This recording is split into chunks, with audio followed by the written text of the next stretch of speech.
Welcome, villagers, to the village hidden in the stories. I'm your guide, All Kage, the creator and author of all the what-if stories you see on this channel, with your awesome suggestions, of course. I write, edit, and produce every story you hear, so if you're wondering who made it, it's me. I hope you enjoy today's video. Be sure to leave your what-if ideas in the comments and subscribe if you're new.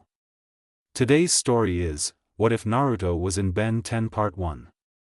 There are a couple of things I need to go over, starting with the series I used for the story. It's a mix of Alien Force and OG. I made it like this because I ended up rewriting everything over and over again. That's also why it took so long to come out. I hope you like it, but honestly it's more OG Ben 10 than Alien Force. Before we dive in, shout out time. Thanks so much to everyone who comments, keep them coming. And our second shout-outs for my Shinobi Patreon members, Omar, Francios Lyman, Alpha Wolf 1993, and Dominic. If you'd like to support the channel, check out my Patreon, link in the description. For just $5, you can get early access to full-text transcripts, thumbnails, ad-free videos, and updates for my what-ifs. Now, without further ado, let's jump into this what-if. Part 1, Start of the Storm. Red. That's all he could see. It clung to him, dripping from his golden blonde hair in thick streaks, pooling in the folds of his orange and blue jumpsuit. It smeared across tan skin marked by 3 distinct whisker-like lines on each cheek, a strange birthmark he'd never fully understood. His fists were clenched, arms shaking, but he didn't move. Couldn't. The forest around him was dead silent. Snow drifted down in slow, heavy flakes, blanketing the blood-stained ground in a quiet shroud.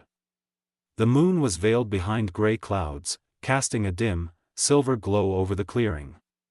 He stood alone, barely 13 years old, though the weight in his eyes made him seem older.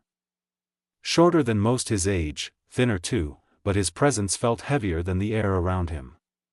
His body was bruised, bloodied, but it was his soul that felt shattered. He stared down at him. Jiraiya. The man was still, unnaturally so. White hair splayed out like frost across the snow. His large frame lay broken in a heap of torn red cloth and battered armor. The headband with the kanji for oil was crooked on his forehead, eyes half-lidded, lips parted mid-breath that would never come. He had been powerful, larger than life. A Sannin. A legend, but to Naruto, he was something more. His master, his teacher, his godfather, the man who pulled him from loneliness and believed in the boy no one else would. The man who stayed. And now. Gone. Naruto's throat tightened. His breath came in uneven clouds, each one thinner than the last. His feet felt rooted in place, heart pounding like a war drum in his chest. No, he whispered, voice cracking. The masked figures in front of him blurred at the edges of his vision. He didn't care who they were anymore. Didn't care what they wanted. All that mattered was the blood in the snow, the silence that Jiraiya left behind. He was Naruto Uzumaki, a loudmouth, a fighter. A beacon of reckless hope in the village hidden in the leaves. Or, he had been, now, standing in that frozen clearing with the man who raised him lying dead at his feet. He didn't know who he was anymore. He had brought Sasuke back to the village, kept his promise to Sakura. Done everything they'd asked of him. And still, he was here. Alone. The wind picked up, scattering snow across Jiraiya's body like the world was trying to bury the moment. Naruto didn't move, didn't wipe the blood from his face. Not yet. The only warmth left was the quiet thrum of something ancient burning in his chest. A pulse, the fox's power, coiled tightly inside him, waiting, watching. And slowly, something shifted in his gaze. A flicker of resolve through the storm of grief. He would survive this. But he would never be the same.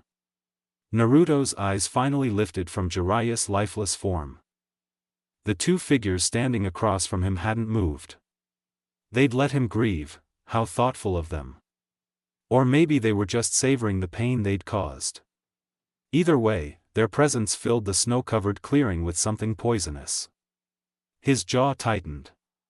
Black cloaks, red clouds, Akatsuki.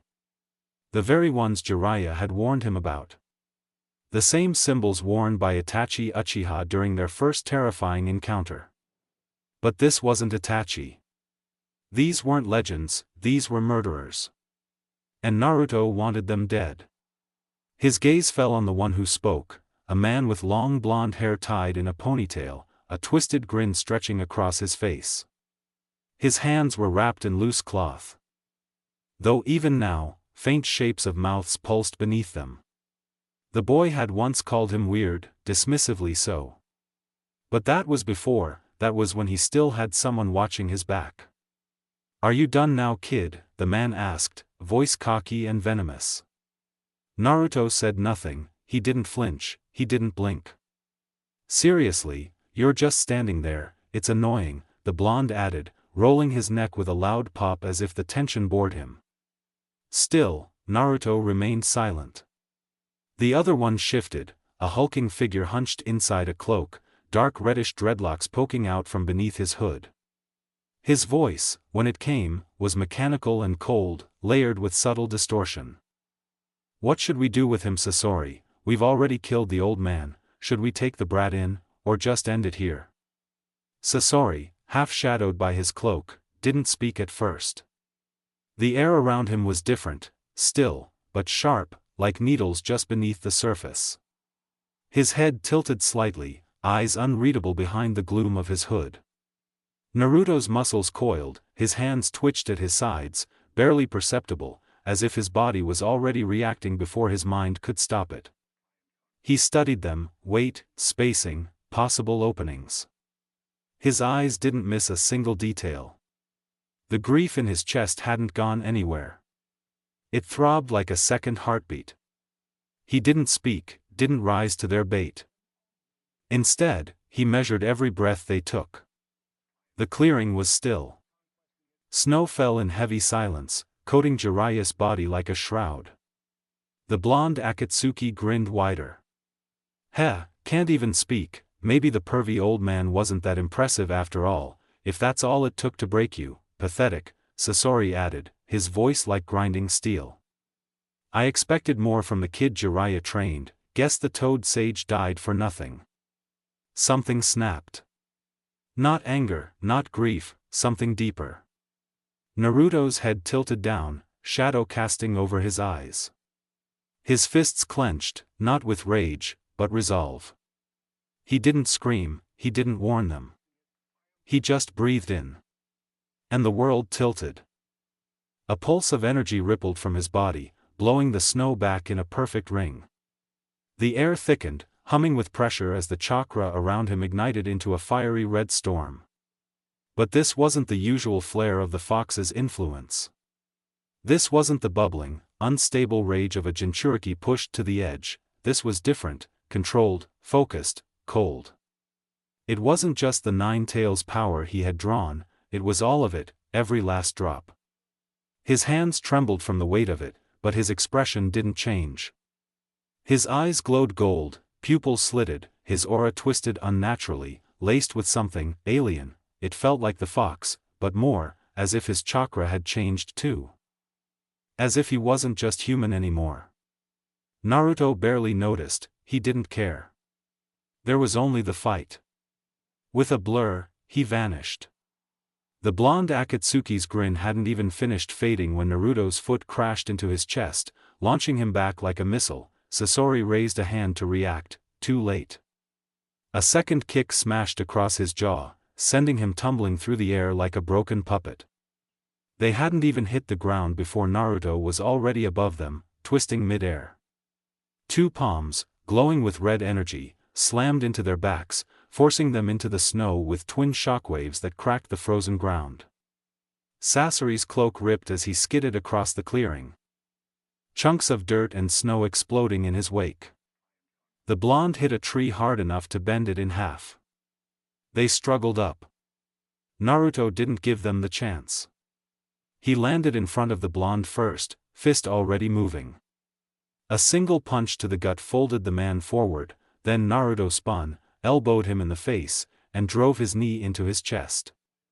Bones cracked, another punch hurled him away. Sasori tried to intercept, his arm clicking open to reveal hidden weapons, but Naruto was faster. He ducked under the strike, stepped in close, and hit him with a shoulder so powerful the puppet master's body shattered through a boulder behind him. Splinters of rock rained down like hail. They were outmatched, completely.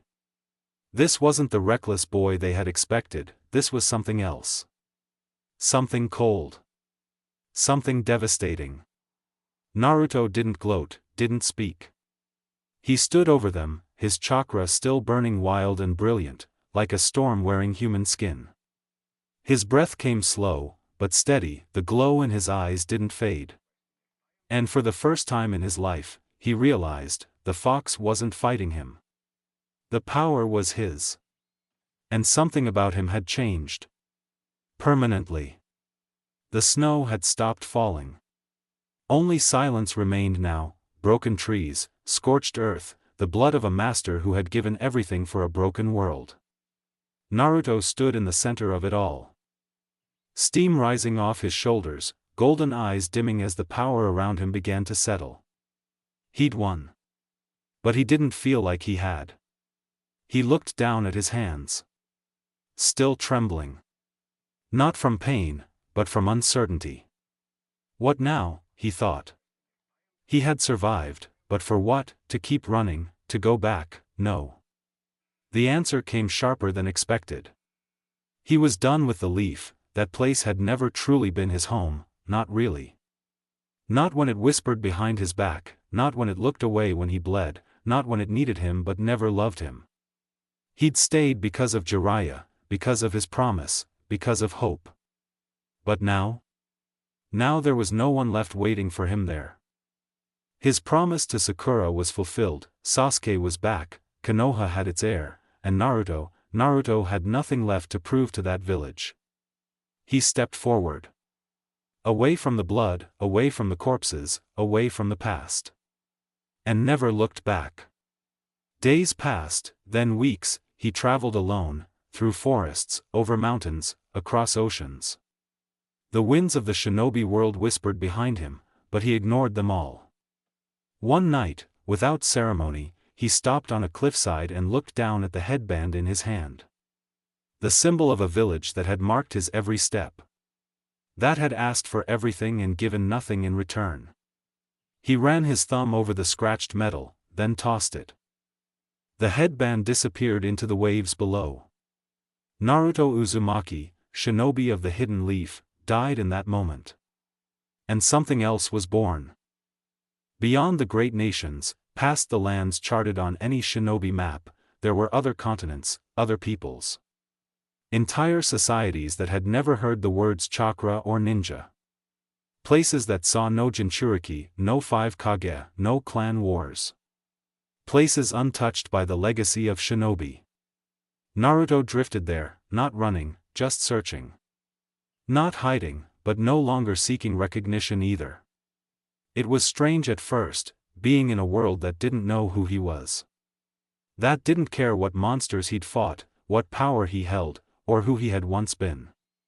But in that anonymity, he found something like peace. Eventually, in one quiet town, he found a family, not of blood, but of choice. People who offered him a place to rest. A place to stop drifting. They didn't know about the 9 tails, but eventually he opened up about his past, and for the first time, he didn't feel like a weapon. He felt human. Time skip, 3 years. Bellwood was hot, still, bright, and humming with the familiar sounds of early summer. Sprinklers clicked in lazy rhythm somewhere down the street, a lawnmower buzzed faintly in the distance, and cicadas hummed like static beneath the sun. Sunlight painted everything in gold and glare, stretching over the narrow streets and cookie-cutter houses. It washed over one vehicle in particular. The RV was massive. Its frame was squared off and sun-worn. The paint faded to a dull off-white, with streaks of orange that had long since peeled. Rust crept along the corners like old scars. The rust bucket was still living up to its name, if barely. But the way it sat, slightly elevated, weight shifting softly on reinforced tires, and the faint, almost too smooth hum of the engine told a different story. There was more to the old thing than its age let on. Inside, a girl sat in the passenger seat, legs crossed, arms folded, phone in hand. She wasn't talking. She hadn't been for the last 5 minutes. Gwen Tennyson, 15, honors student, quick-witted, stubborn, smarter than most people twice her age, and very aware of it.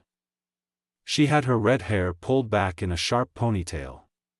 Her skin held the warm tone of someone used to long hours outside, a small hourglass figure, not over-exaggerated, but clearly visible. Her green eyes focused sharply on her phone, but clearly distant. Her outfit was clean and structured, white dress shirt under a navy sweater, black leggings, and comfortable shoes. It wasn't flashy. Just presentable. She always made a point to look like she had everything together, even if she didn't always feel like it. She let out a quiet sigh and locked her phone, glancing up at the dashboard clock. He's late. Typical Grandpa Max, she knew the old man well enough by now, if he wasn't on time. It was because he got sidetracked. Which usually meant a diner, a salvage yard, or some overly long conversation with a stranger. She adjusted slightly in her seat, eyes drifting out the window.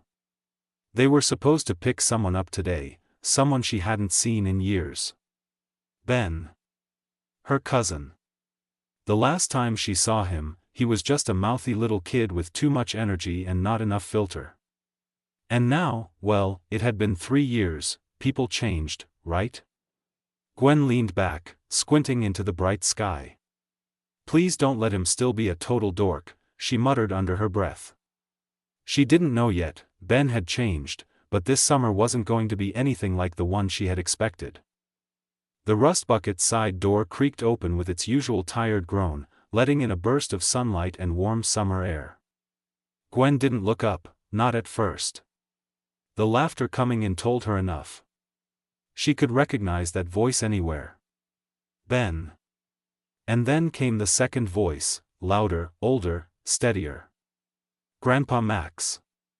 His presence was comforting in a way that almost made her forget the cramped heat of the motorhome, almost. She stayed where she was, fingers idly scrolling on her phone as the two approached.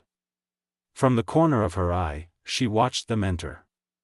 Max first, in his usual loud floral shirt, khaki shorts, and those ratty old sandals. Despite the gray in his hair and the wrinkles around his eyes, he still carried himself like someone who could take on the world. Or at least whatever this summer road trip had in store. Ben followed closely behind. He looked older. Taller, his hair was still a mess, his skin slightly tanned, probably from soccer or whatever else boys his age did to pass the time. His jacket was different, sleeker, black with green accents, and he walked like someone who had grown up just enough to think he knew more than he did. She still saw the kid he used to be, the one who once thought eating worms was a valid dare. They hadn't noticed her yet. "This is gonna be awesome, Grandpa," Ben said, practically bouncing on his heels. "A real road trip, just you. Me, and," he froze. His eyes locked on her. Gwen raised her eyes slowly and gave a half-hearted wave, letting her expression stay neutral. "Let's get this over with." Ben blinked, stunned. "Wait, what's she doing here?" The words hit her like a light slap. She knew it wasn't meant to hurt, but it still did. "Really, that's your first reaction?" She felt the familiar wall start to go up, folding her arms slowly and leaning back against the bench seat. "Missed you too, Ben," she muttered, her tone clipped. Ben scrambled. "No, I just meant, like, I didn't think you'd want to come on a trip like this." Gwen arched an eyebrow. "What, because I'm not into sleeping in the woods and eating canned chili?" He opened his mouth, closed it, tried again. "I just didn't expect it, that's all." Her stare lingered a moment longer before she looked out the window, trying to keep the disappointment off her face.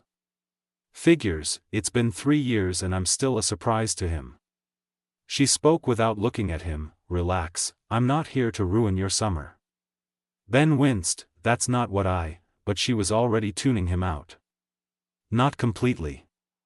Just enough to keep her guard up, she didn't need a repeat of old fights. Max, now in the driver's seat, called back casually, your folks thought it'd be good for you, Gwen. Said you've been hitting the books too hard lately. Figured some time away from the city would do you good, like when you were 10. Gwen didn't answer right away. Her throat felt tight. They thought I needed a break. She loved her parents, but she wished they'd asked what kind of break she wanted. Ben sighed and leaned forward. Okay, I guess that's fine, just thought it'd be us 3 this year. Since a certain someone's been too busy to tag along lately. Max chuckled, he made time, we're picking him up next. That caught Gwen's attention. Her gaze flicked up, wait, he? Max nodded, nonchalant, Ben's brother, he's joining us this time. Gwen blinked, Ben's what? Ben grinned, adopted brother, long story, he's kind of amazing, honestly, you'll see. Gwen blinked again, processing, since when did Ben have a brother? And how had she never heard about it? You've never mentioned him before, she said cautiously. Ben shrugged, he's not really the spotlight type, but he's smart, way smarter than me, well, maybe not smarter, but he's way more grounded, you know? Strong, calm, cool, doesn't blow up over everything. So, the opposite of you, Gwen thought, but didn't say. She leaned her chin in her hand, watching him carefully now. Ben didn't talk about people like this, certainly not with this kind of respect, it was weird. Well, she said slowly, if you think he's that great, I guess he must be. Then, almost playfully, she added, I just hope he's not like you. Ben bristled, what's that supposed to mean? She didn't answer. Just smirked, eyes flicking back to her phone. He muttered something under his breath, but didn't push the argument. And Gwen leaned back, her thoughts drifting to this mysterious older brother. Adopted, just a year older, cool-headed, strong, no spotlight, and apparently close enough to Ben to reshape how he thinks. She wasn't sure how to feel about that. Guess we'll see if he lives up to the hype. After a while, the rust bucket rumbled to a slow stop, brakes squealing faintly as it pulled into a circular drive. The heavy gates behind them had only just creaked shut, sealing off the pristine college grounds from the rest of Bellwood like some secret garden of intellect and privilege. Gwen stepped down from the RV, her boots landing softly on the clean cobblestone walk. She blinked. Wait, is this Western Highlands? She asked, brows pinching. The Western Highlands, the Accelerated Collegiate Academy? Max gave a simple nod, place hasn't changed a bit. Ben hopped out next, completely unfazed. Yeah, this is where Naruto's been since last year. Gwen turned, staring at the ivy-covered main building in the distance, her mouth slightly parted. I thought this school only took top-tier grad students. Like, postgrad students. Ben shrugged, he passed their entrance exam at 13. Got full clearance for multiple programs. Wait, what? Max chuckled, graduated high school and cleared most of his college curriculum in under 2 years, it's not exactly common. Gwen turned slowly to face them, still trying to process it. You're telling me the mystery adopted brother you kept talking about has been quietly earning degrees since he was 14? You'll see, Ben said, grinning. Naruto's just different. And then, as if summoned by the weight of their words, he appeared. A young man stepped out from the dorm building entrance, one arm hooked under a small cardboard box filled with notebooks, books, and what looked like a tangled charger cable. He moved with a casual smoothness, like he was used to being overlooked. But couldn't hide if he tried. He wore a sleek black and white hoodie with subtle orange accents that curved around the shoulders and cuffs, paired with fitted black pants and worn-in sneakers. His hair was long, longer than Gwen expected, spiked wildly in every direction, though one side was pushed up out of his face, revealing a piercing blue eye. The other half of his hair fell just enough to partially hide the other, only letting the faint outline of his whisker-like marks show through. Gwen stared. Okay, this was Naruto?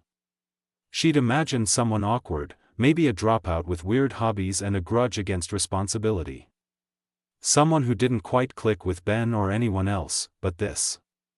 He looked like someone carved out of quiet storms and unfinished stories. And he was good-looking. Really good-looking.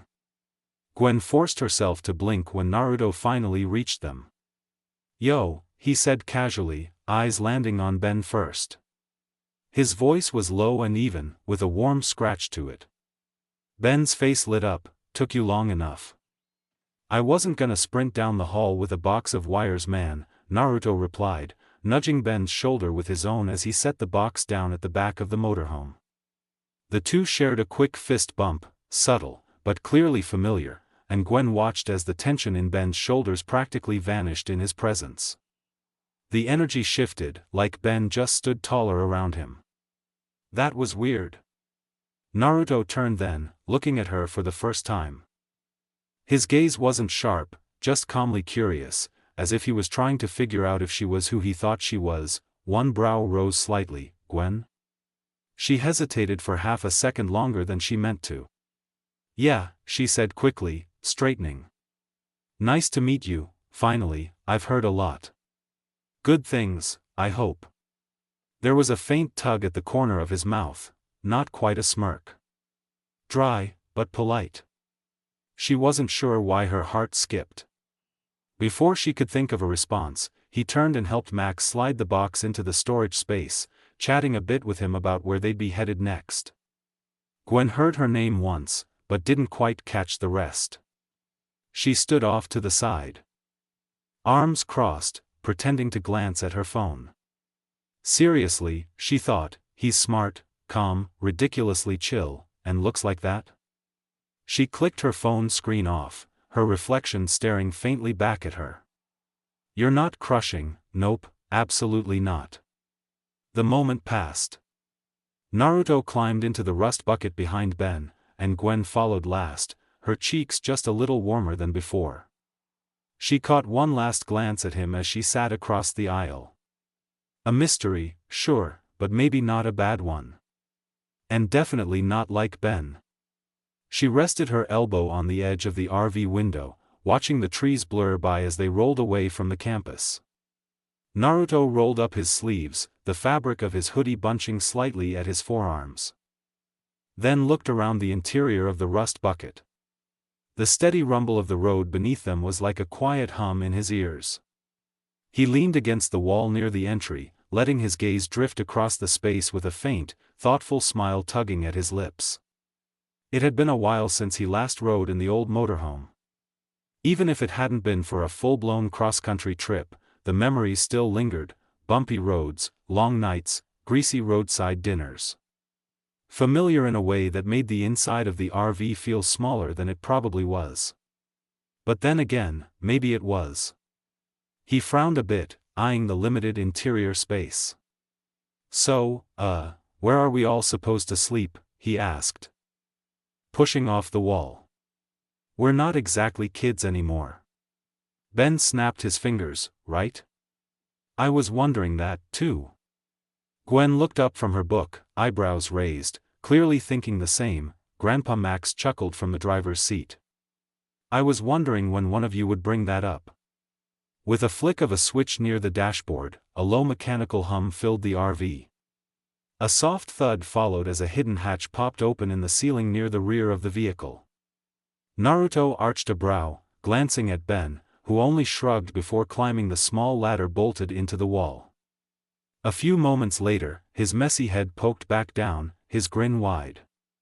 "There's a whole little room up here," Ben announced. "Can't stand in it, but you can kneel and crash just fine. It's kind of awesome, actually." "When did you get this installed?" Naruto asked, folding his arms. Max smiled proudly. "Just before the trip, figured you three aren't exactly pint-sized anymore. I wanted to make sure everyone had their own space. He pointed around as he explained. Naruto, you get the upper loft, most headroom, quietest spot. Gwen, you've got the back, full bed, privacy curtain and all. Ben, you'll convert the dining booth in the middle. Table folds down, cushions pull out into a full-length bed. Ben looked at the setup like he was doing the math in his head. Huh. That actually works. Naruto raised a brow. That couldn't have been cheap. Max waved a hand dismissively, wasn't too bad.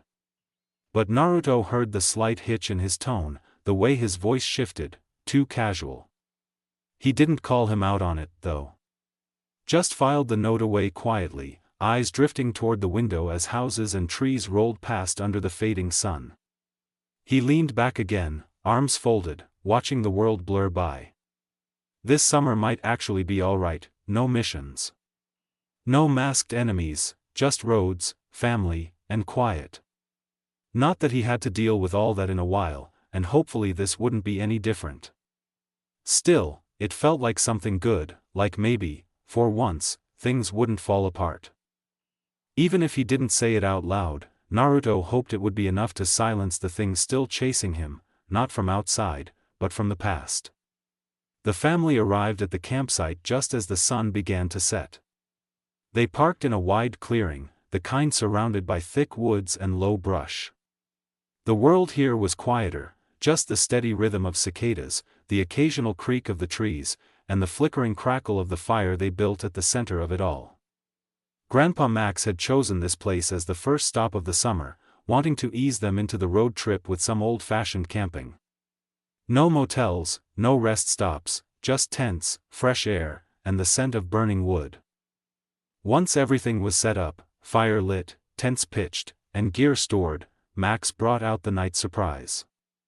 With a proud grin, he stepped up to the table, holding a large bowl of something. The smell hit them before he even set it down. "All right, who's hungry?" Max said with a gleam in his eye. "This summer isn't just gonna be an adventure on the road, it's gonna be an adventure for your taste buds." He placed the bowl down with a dull thud. Inside were long, fat mealworms, cooked, slightly crispy. Still very recognizable. Ben recoiled instantly. "You've got to be kidding." Gwen blinked once, then slowly leaned back from the table, eyes narrowing. "You're serious?" Naruto tilted his head and stared at the bowl for a moment. His expression didn't shift much, but internally, he winced. Note to self, next time, bring your own food. Max, oblivious, or maybe pretending to be, was already walking back toward the portable smoker. "Don't worry, I've got some smoked cow tongue warming up too." Ben immediately turned to the others. "Okay, this is not happening, we can't live like this for 3 months." "Agreed," Gwen muttered, already digging through her bag. "I brought some soybeans and a couple of rice cakes, but that's it." Ben dug through his backpack, a candy wrapper falling out as he checked. "I've got, like, 3 candy bars and a half-melted pack of gum." Both of them turned to Naruto. He leaned against the side of the table with his arms crossed, calm but clearly not thrilled. "I've got whatever's in that box," he said, nodding toward the crate he'd carried from the college earlier. "Just some clothes, my laptop, a few notebooks, didn't really think about food." They all sighed at once. "There's no way that's gonna last us the whole summer," Ben groaned. A silence settled between them, the fire popping in the background. After a beat, Ben stood up abruptly, brushing off his pants. "I'm gonna go for a walk." Gwen raised a brow. "What, to find civilization?" Ben shrugged. "I just don't want to be near what Grandpa calls food. Not until we are out of this camp at least." He walked off into the trees before anyone could stop him.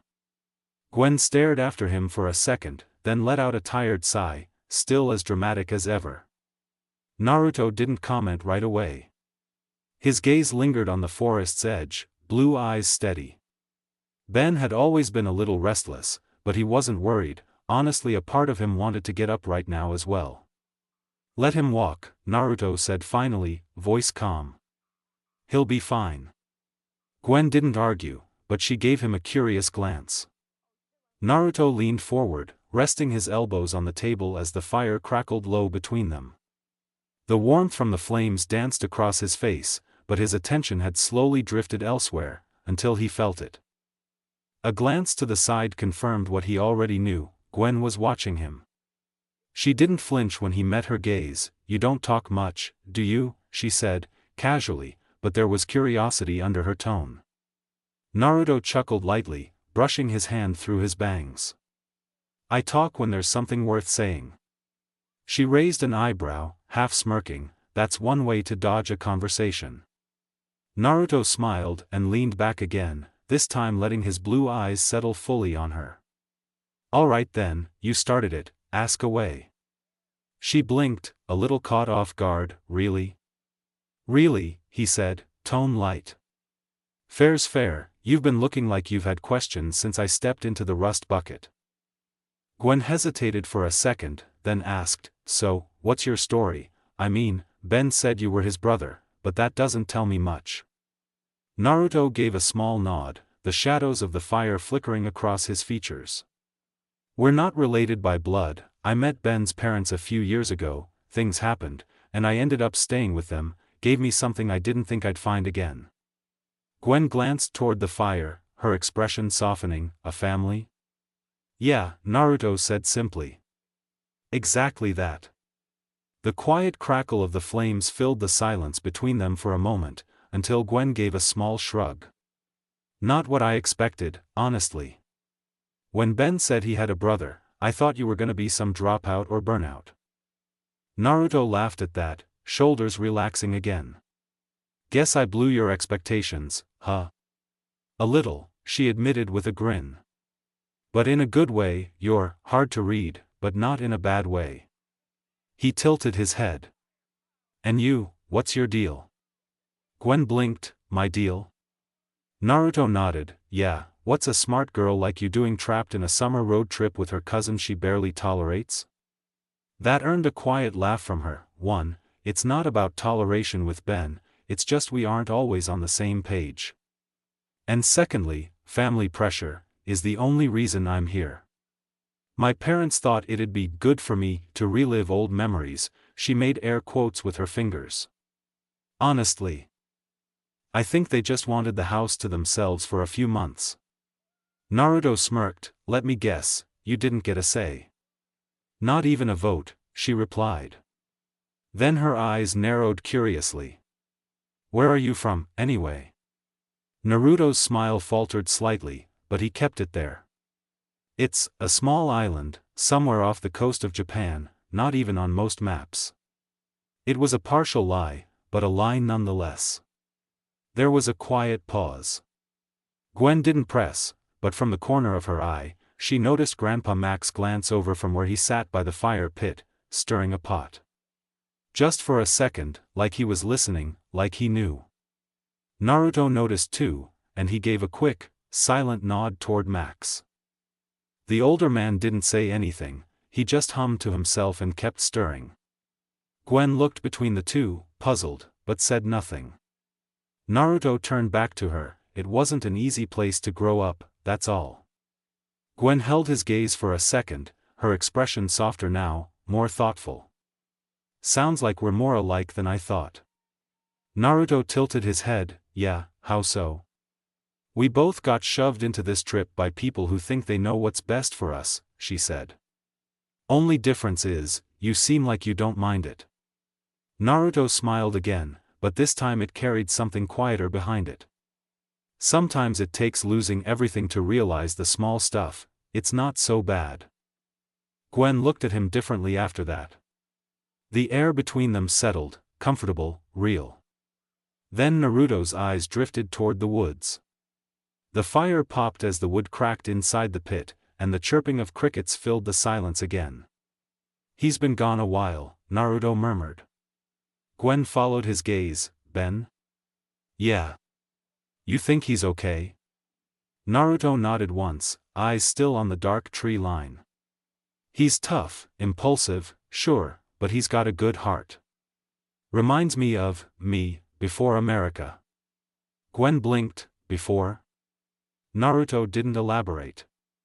Instead, he stood slowly, stretching his arms over his head. Still, might be good to check on him soon, just in case. He turned back toward the fire, watching the flames again, but something in his expression had shifted. His mind was already moving. Already listening. Waiting for whatever was coming next. Ben trudged along the uneven path, pushing aside low-hanging branches with a sigh. Crickets chirped in waves, their rhythm a constant hum in the background. Leaves crunched under his sneakers, and every now and then, a twig would snap beneath his heel, echoing just a little too loud in the quiet. The camping setup had been fine, the location nice enough. And it wasn't just the larvae in a bowl Grandpa Max tried to serve, he needed to move. He rubbed the back of his neck and sighed. It's not like I wanted to bail, but sitting still for too long. Not really his thing. Ben had always needed movement, whether it was soccer, tinkering with tech, or just pacing. It was the rhythm of motion that kept his head straight. Sitting in the rust bucket watching bugs roast over firewood, no thanks. Still, as he moved deeper into the trees, that restless edge began to dull. The night air cooled his skin, the earthy scent of moss and bark grounding him. It was peaceful. Until it wasn't. He stepped forward and the ground gave way beneath him. Whoa! The world dropped. Ben's body twisted on instinct, arms flailing as dirt and old stone crumbled underfoot. He landed hard on his side, a short tumble down into what looked like a collapsed cavern. Coughing, he sat up, brushing soil off his clothes and wincing slightly. Ugh, what the hell? It was dark in here, but something faint glowed just ahead. A circular chamber, ancient, stone-lined, half-collapsed on one end, roots crawling along the walls like veins. But it wasn't the chamber that held his attention. It was the object resting in the center. A small pedestal, half buried in earth, with a single device placed carefully at the top. It glowed softly in a cool blue, almost pulsing. Ben approached slowly, the light reflected off the mossy stone, casting rippling shadows around the chamber. He stopped a few feet away. It looked like a watch, but not, a sleek black band. Lined with strange grooves and etched symbols, and a circular core glowing with blue energy. It didn't look broken or discarded, it looked, waiting. Ben knelt, staring at it, something about the dust pattern, the way the moss had grown around the pedestal. It had been here a long time, years, maybe. He furrowed his brow. What are you? He reached out, fingers hovering, and in a single blink, it moved. The device sprang to life, blue light flaring as it launched upward, wrapping around his wrist like liquid metal turned solid. The band expanded, morphing, shifting into a black gauntlet form with green highlights. The blue glow twisted instantly into green, flaring like a heartbeat before dimming. Ben stumbled back, nearly falling again. Shit, he said sharply, reaching to remove the object from his arm. He stared at the thing clamped to his limb. It wasn't just attached, it melded, like it had been built to fit him. There was a slight hum, quiet and constant, like it was alive. Ben didn't freak out, not really, but his pulse definitely jumped. He stopped his efforts, then turned his arm, examining it from all angles.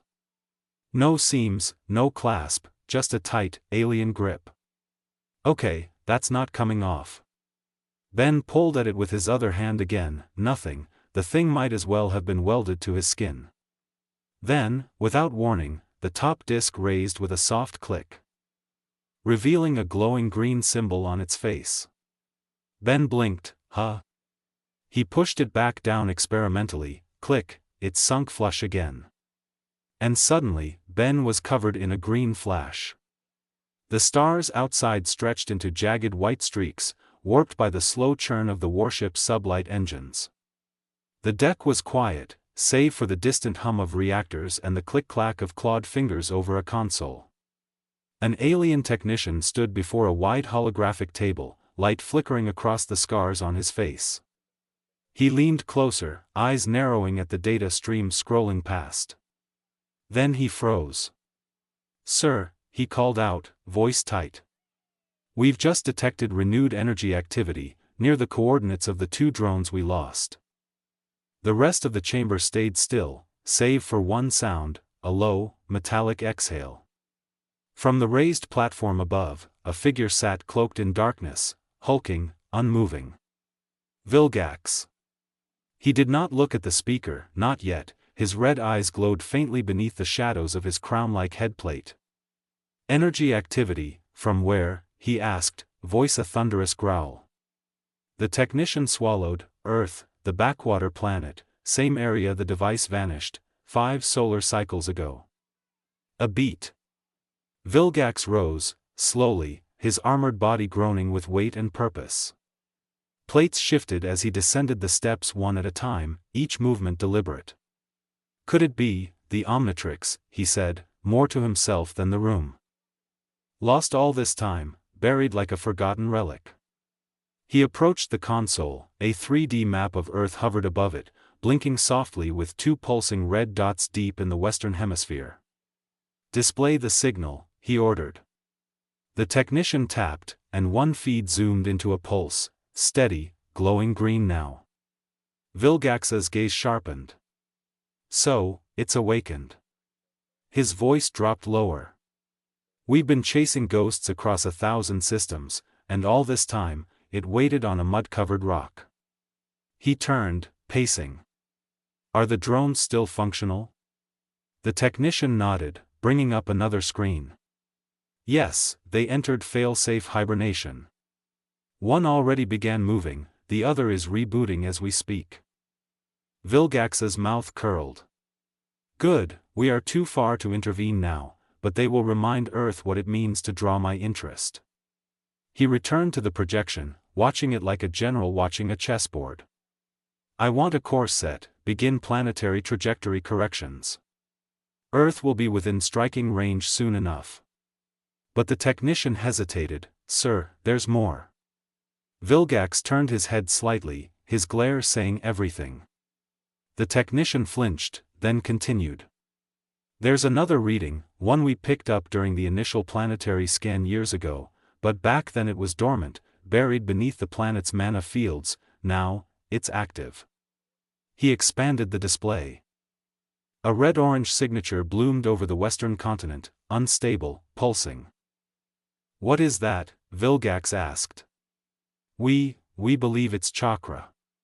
Vilgax said nothing at first, letting the word hang. The technician pressed on.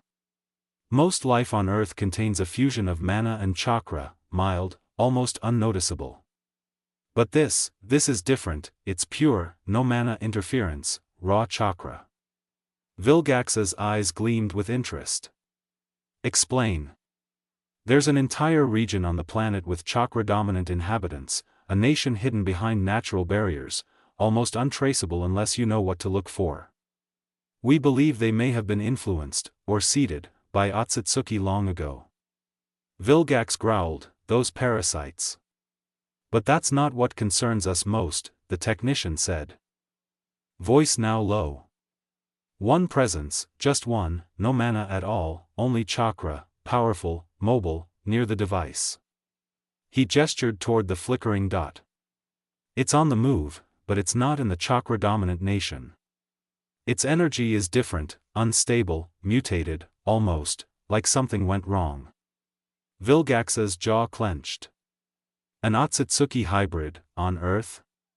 He turned toward the viewport, looking at the farthest points of starlight like they owed him something.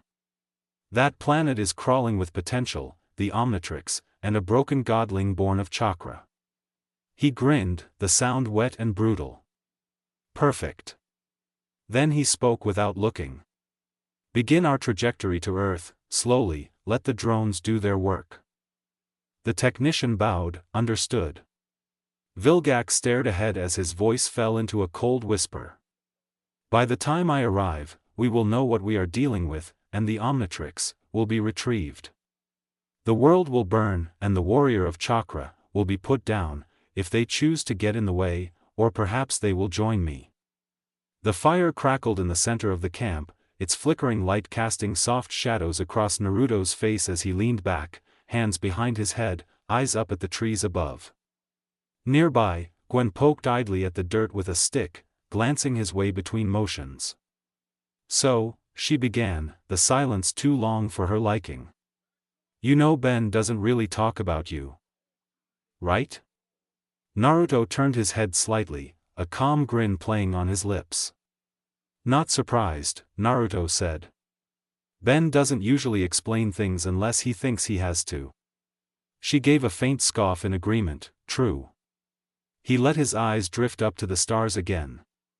You're sharp, like, observant. Comes with the territory, she replied, a bit of pride slipping in. My parents say I'm an overthinker. I say they just don't think enough. Naruto gave a short laugh, and Gwen found herself smiling in response. But then something shifted. Naruto blinked. A thin wisp of smoke curled up into the night sky, barely visible above the trees. He sat up straighter, his body tensing. Gwen noticed instantly. What is it? I smell smoke, Naruto murmured, eyes narrowing. Just then, the rust bucket's side door creaked open and Grandpa Max stepped out, adjusting his belt as he took in the breeze. His nose twitched. That's odd, he said, sniffing.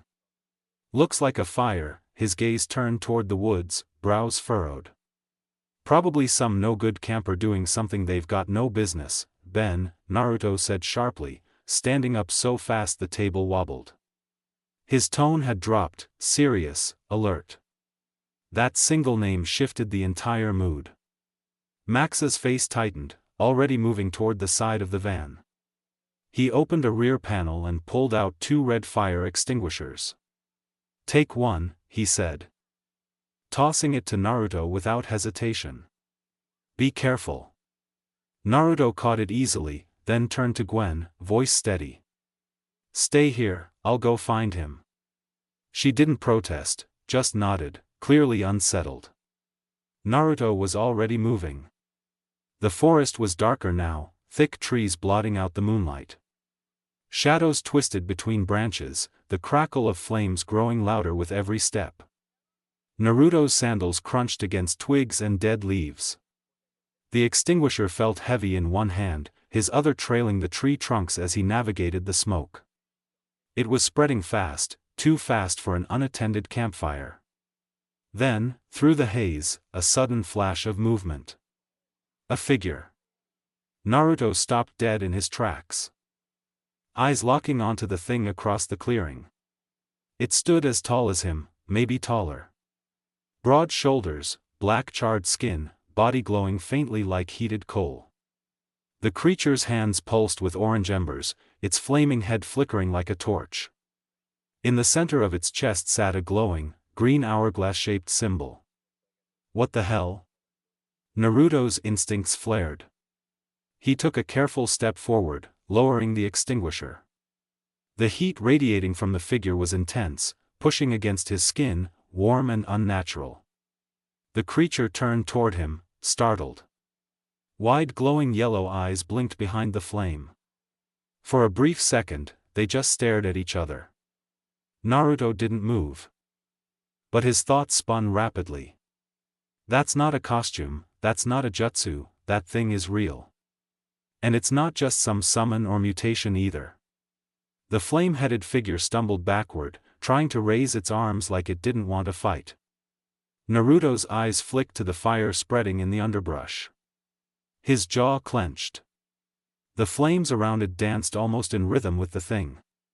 Like it wasn't just standing in the fire, it was the fire. His first instinct was to throw the canister, close distance, and end this fast. But something about it, the way it stood, stiff, non-threatening, keeping the distance but not running. It made him hold off, slightly unsure. Naruto stepped forward slowly. Boots crunching over blackened grass. I don't want to fight, he called, loud enough to cut through the roar of fire. just tell me what you are. The creature jerked, those glowing yellow eyes narrowing slightly, confused. A small puff of fire hissed from one hand as it raised them up, almost like it was trying to gesture. "It's me, Naruto," it said quickly. The voice was layered, a almost human sound, wrapped in heat and something mechanical beneath it. Naruto squinted. The posture, the way it shifted its weight. The way it moved its arms, like it wasn't used to its own body. Wait, no way. Ben? The thing's head, if you could call a flaming ball of fire a head, nodded simply. Naruto's stomach dropped. "What did you do?" he muttered, more to himself than anyone else. "What happened to you?" The creature raised its arm, still stone, still burning, and pointed to the green badge on its chest. "I found this thing, it just latched on. I didn't know it would turn me into this. I didn't try to burn anything, it just happened." Ben paused at that. "Okay, after I transformed I started messing around with the fire I could shoot out, but that was it, I didn't mean to start all this." Naruto stared at the device. It didn't look like anything he had seen. It didn't feel like chakra either, maybe it was purely technological. More than anything, it felt alien. Like it had been designed by one of the highest minds to ever exist, something futuristic in nature, Nig-like tech they had now. Naruto didn't have the words, not yet, this wasn't anything he'd trained for. But they didn't have time to unpack it either, the fire was spreading, fast. A burning branch cracked overhead and fell with a crash just behind Ben. Sparks exploded out across the forest floor. Naruto didn't flinch.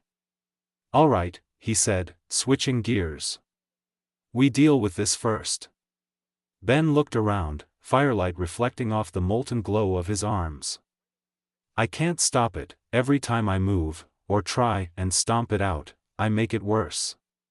"No," Naruto said. "You can. You just don't know how yet." Ben blinked, fire flickering slightly. "What do you mean?" "You said you can shoot fire, so this time, we don't try and stomp it out, we use fire against fire." Ben hesitated, like, burn the trees on purpose? Naruto nodded. "You cut off the fuel, start a controlled line ahead of it, the big fire hits the edge, and dies." Ben's hands lit up slightly, and he took a breath. "All right, just tell me where." Naruto pointed toward the slope where the fire was headed. "We'll create a half circle, cut it off before it crests the ridge.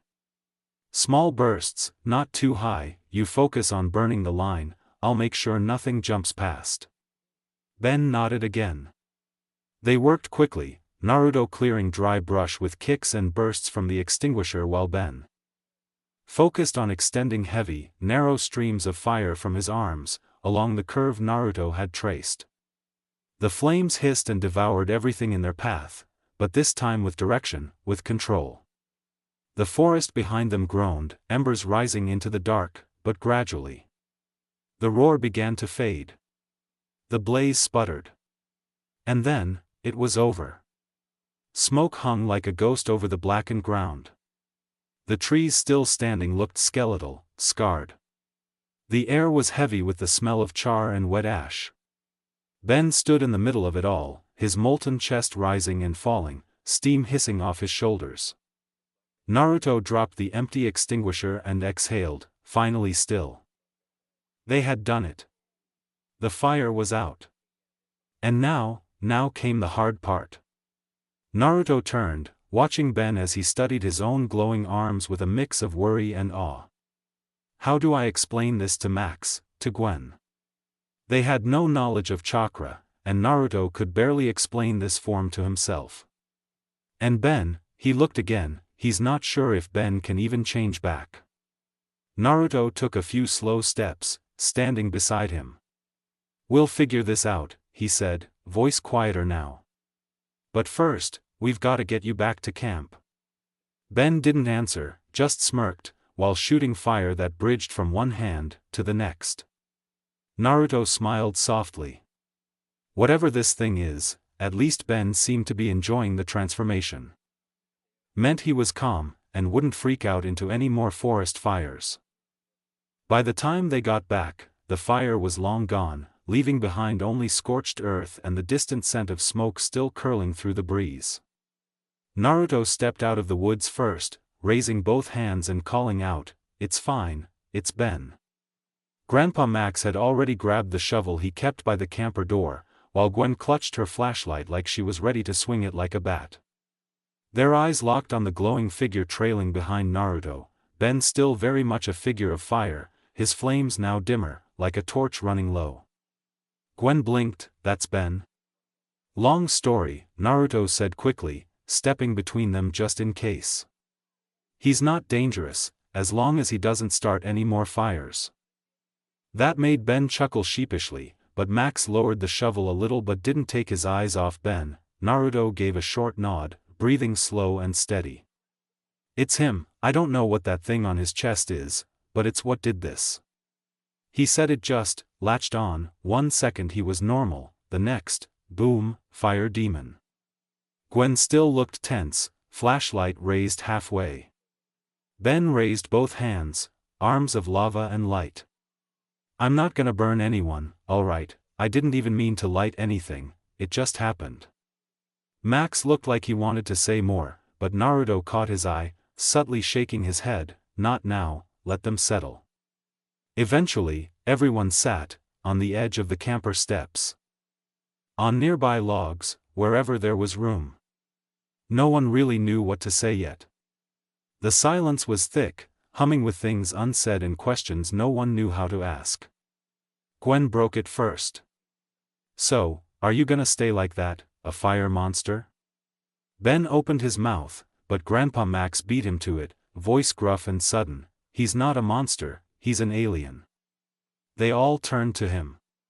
"Wait, what?" Gwen said. Even Ben tilted his head like he hadn't heard that right. Max blinked, realization catching up to his mouth. I mean, that's what it looks like, right?" he said quickly, gesturing toward Ben. "He looks like something from outer space." "Just saying." Naruto narrowed his eyes slightly. "You're hiding something," he thought. Max had spoken too quickly, too confidently, then immediately backed off, but why? Ben turned back to Gwen to answer, silently choosing to file away what Max had said. "I don't know, I've been like this for a few minutes," Ben said, voice still laced with sparks of fire. "But now that I think on it," he continued, "no matter how cool this is, I don't want to stay like this forever. How will I ever catch a soccer ball, if I just singe it once I grab hold of it?"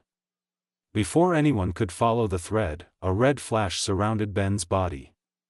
In a second the fire was gone, the orange glow collapsed into nothing, and he was just Ben again. Human, in the same shorts and jacket he'd had before. Gwen sat back, stunned. "You turned back." "I did." Ben looked down at his hands, wide-eyed. "I did." "It's automatic," Naruto muttered, crossing his arms. "Weird." Max let out a sharp exhale. "Well, that settles that, at least you can change back." He got to his feet, brushing dirt from his pants.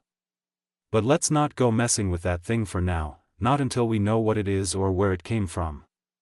He looked directly at Ben. "Understand?" Ben nodded, clearly still catching his breath. Max turned to Naruto, clapped a hand on his shoulder. "You did good keeping things calm." Naruto nodded once. Then Max looked toward the darkened trail, eyes narrowing. "I'm gonna take a look at that chasm you mentioned. See if there's anything left behind."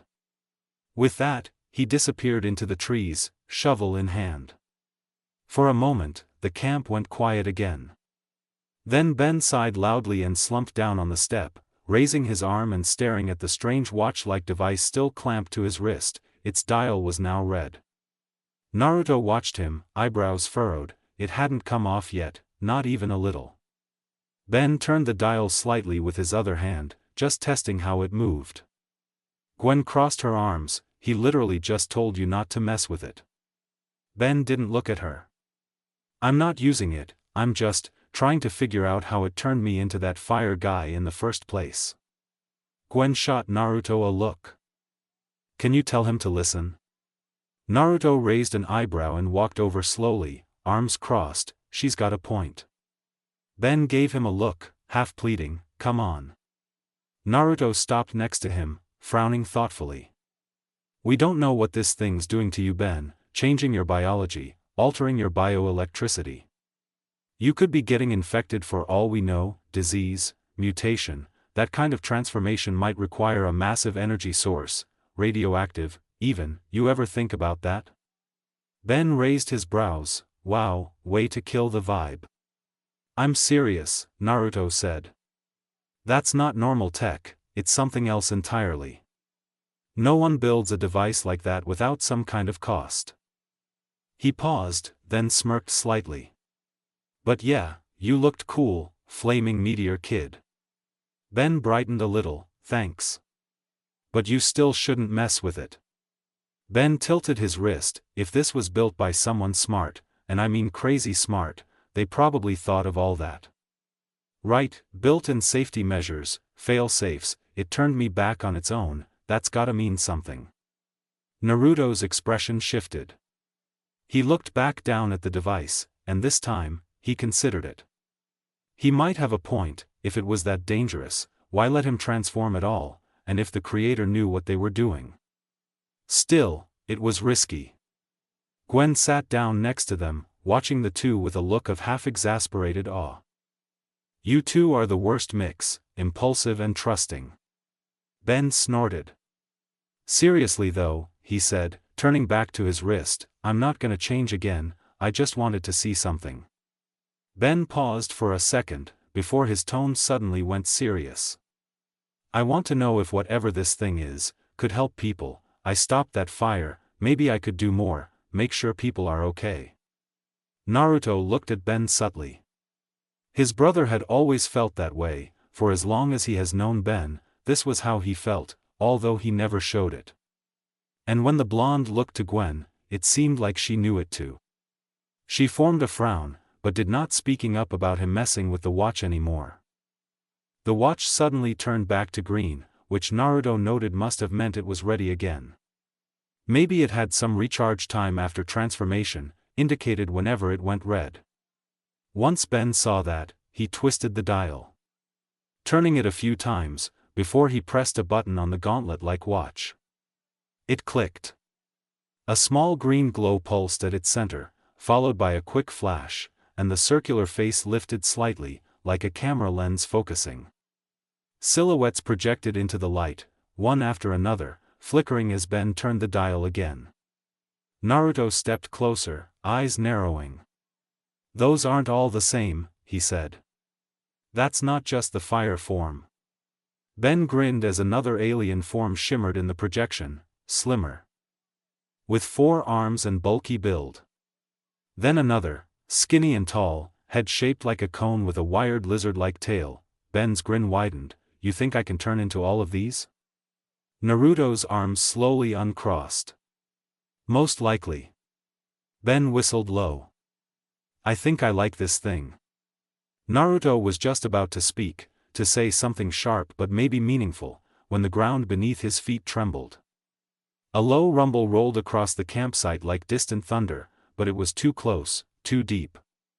His eyes snapped downward, and in the same breath, the earth exploded.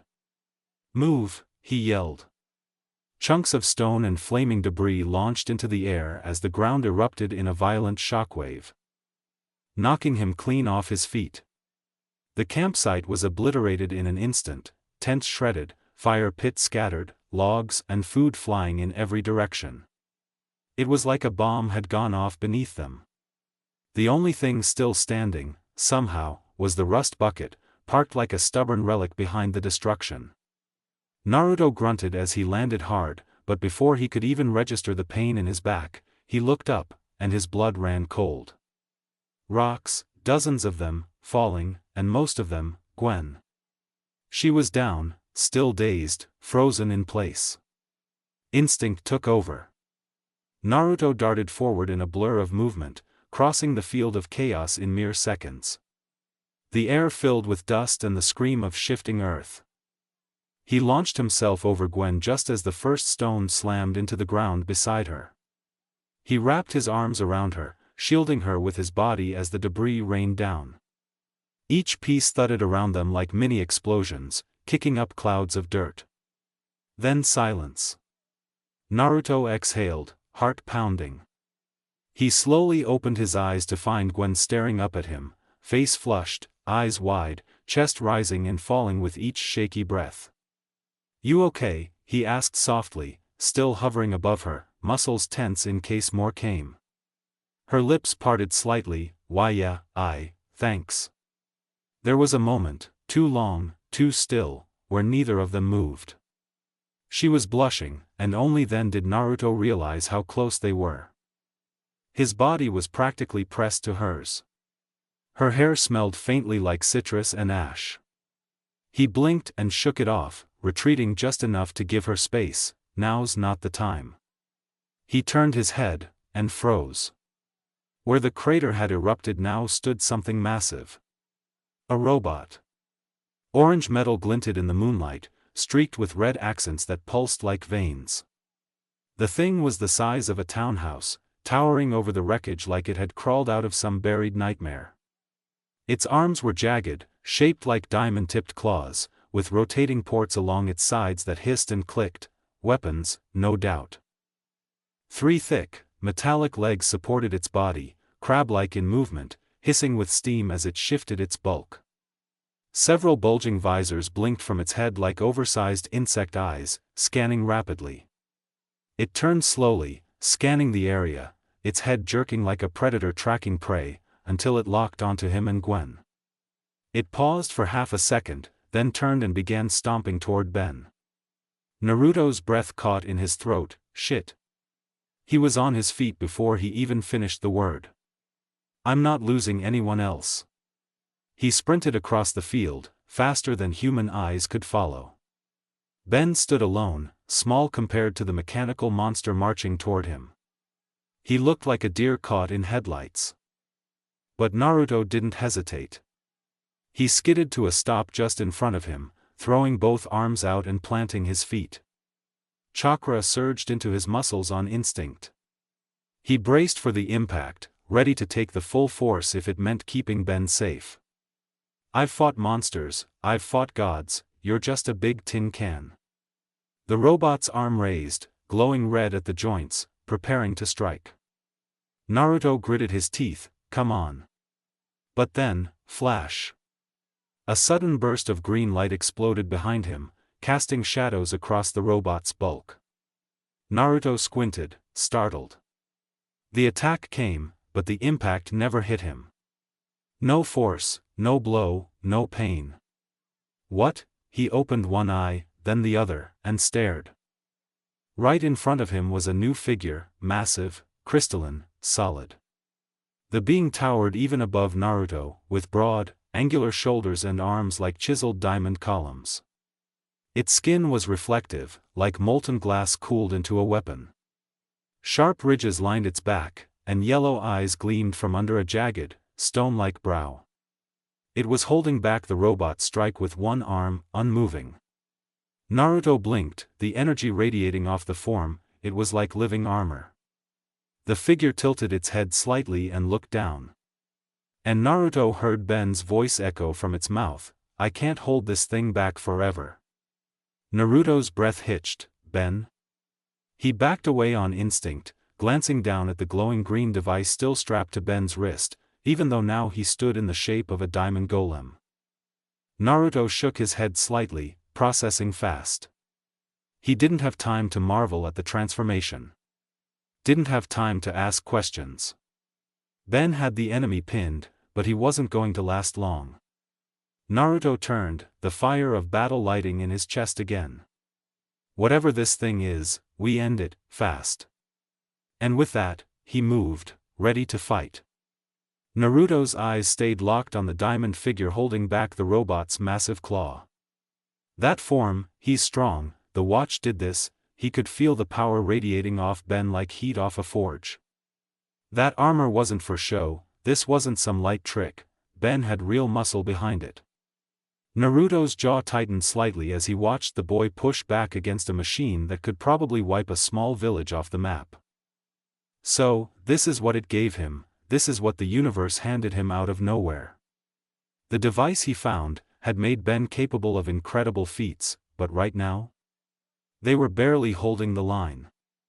I don't want to use chakra in front of them, but if I don't, someone's getting hurt. I'm not going to let that happen. He stepped forward and called out, voice even but sharp. Ben, I need your help. Ben glanced back, eyes wide in surprise. What, why aren't you, dude, move, that thing will flatten you. Gwen, from behind a pile of overturned camping gear, stared at Naruto with a furrowed brow. Her lips parted as if to ask the same thing, why aren't you running, but she didn't say it. She was watching closely. Naruto kept his gaze fixed on Ben's glowing, rocky form.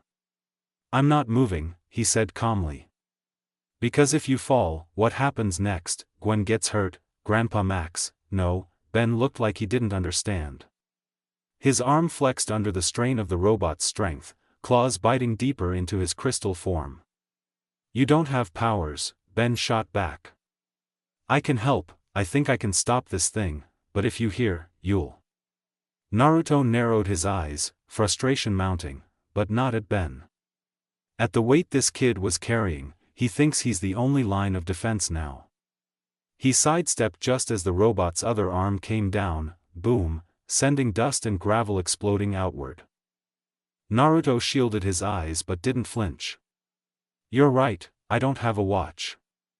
But I've fought worse than this thing, and I'm still standing. Ben looked stunned, but Naruto stepped forward again, voice low and full of quiet strength. I'm your older brother Ben, I will always protect you, protect this family, no matter what it costs, and right now, his gaze burned into Ben's. You need to trust me, this is one of those times. For a moment, neither spoke, then Ben's shoulders sagged slightly. Fine, he said, voice tight. You got a plan? Naruto smirked, yeah, simple. He glanced at Ben's glowing arms, then at the robot's triple legs stomping the cracked earth. You're made some sort of stone. Right? Ben raised an eyebrow, yeah, looks like it. Then I'm guessing you're pretty sharp. Ben groaned, maybe. Yeah, well, aim for its legs, you bring it down. Naruto's voice hardened. I'll go for its core, I'm pretty sure it's in the chest. Ben nodded slowly, cracking his crystalline knuckles. How do you know it will be there? That's usually where people put that stuff, Naruto responded. Ben deadpanned, alright, let's wreck this thing. The ground shook again as the robot reeled back, preparing a massive horizontal swipe with its clawed arm. Naruto and Ben split in opposite directions, Ben moving like a walking tank, Naruto like a blur of motion.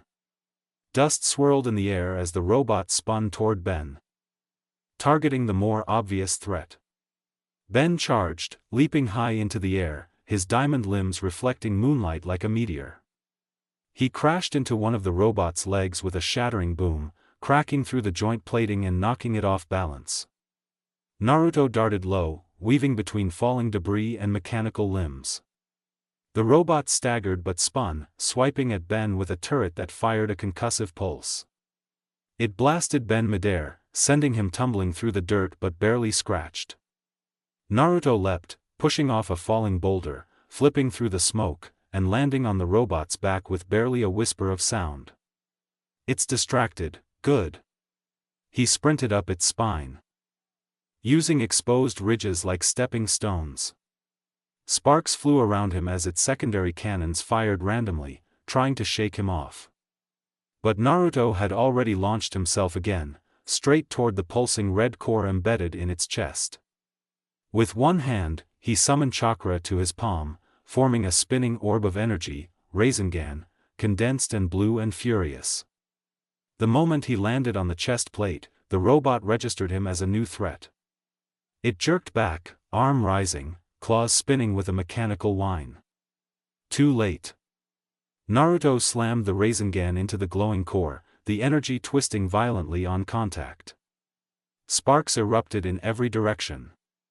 The impact sent a shockwave outward, blowing dust into a storm and making the ground quake. "Ben," he yelled. "Now!" Ben burst from the rubble on the side, claws glowing faintly green with energy, and charged again. With both arms raised high, he brought them down like hammers onto the second leg. Metal tore, the second leg collapsed inward, and the robot buckled. Naruto launched back just as the core began to overload, crackling red and white, spiraling out of control. The robot gave one final screech, a mechanical wail that shook trees around the canyon, before it collapsed with a roaring, explosive crash, sending metal parts and smoke flying skyward. Naruto landed, breathing hard, knees digging into the dirt. Ben landed nearby, dust rising around him, his tall, crystalline form glowing in the fading light. And then, in a red flash, it was over. The tall alien form vanished, replaced by the familiar 15-year-old again, panting, tired, dirt smeared across his cheeks and arms. Naruto turned to him, quiet for a beat, "You okay?"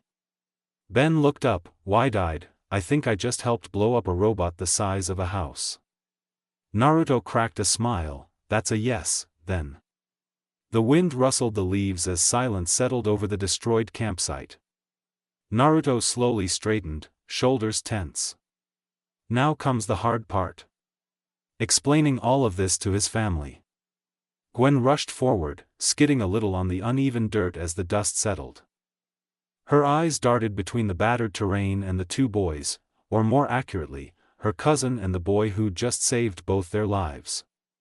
"What the heck was that?" she exclaimed, voice breathless, equal parts awe and accusation.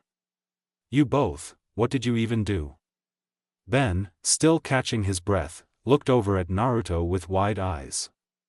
"You tackled a giant mech with ball of energy, dude. I mean, how did you even?" Naruto gave a long breath and glanced between them. "There's a lot I haven't told you guys, a lot about who I am, where I'm from. It's not easy to explain." Ben just grinned. Well, whatever it is, that was cool. "So, not that complicated to me." Gwen smirked and rolled her eyes. But the way she looked at Naruto lingered, less like a classmate, more like someone seeing a side of him she hadn't imagined. Then came the sound of footsteps over cracked gravel. "What did I miss?" said a warm, gravelly voice. They turned to see Grandpa Max stepping out from behind the smoldering wreckage, smile calm, not at all surprised by what he'd just witnessed. Naruto exhaled, shoulders sinking as he looked out at the crater left behind. The fight was over, but something deeper had just begun. Naruto knew that show of power would lead something to him. The energy a Rasengan put off was more than enough for even a Chunin to track. That made his eyes narrow. He'd probably lead his village right to him, and he didn't like it at all. That's it for today. I hope you liked the video. Please like and subscribe, and comment ideas if you can, and maybe you could share this with your friends, because you never know, they might like what ifs too. So without further ado, All Kage, out.